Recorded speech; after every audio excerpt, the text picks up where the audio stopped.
Sa ganitong paraan natin nalalaman ang tunay na pag-ibig.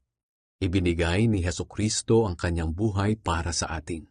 Kaya dapat din nating ialay ang ating buhay para sa ating mga kapatid.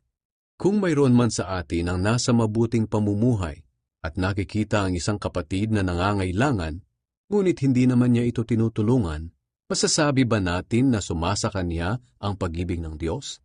Mga anak, huwag tayong magmahalan sa salita lang, kundi ipakita natin sa gawa na tunay tayong nagmamahalan. Sa ganitong paraan, mapapatunayan natin na tayo nga ay nasa katotohanan at magiging panatag ang ating kalooban sa kanyang harapan kahit inuusig man tayo ng ating konsensya. Sapagkat ang Diyos ay mas higit kaysa sa ating konsensya at nalalaman niya ang lahat ng bagay. Mga minamahal, kung hindi tayo inuusig ng ating konsensya, panatag tayong makakalapit sa Diyos at matatanggap natin ang anumang hinihiling natin sa Kanya dahil sumusunod tayo sa Kanyang mga utos at ginagawa ang naaayon sa Kanyang kalooban. At ito ang Kanyang utos. Dapat tayong sumampalataya sa Kanyang anak na si Hesukristo at magmahalan gaya ng iniutos niya sa atin.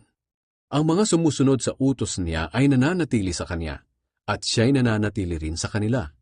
At malalaman natin na nananatili ang Diyos sa atin sa pamamagitan ng banal na Espiritu na ibinigay niya sa atin.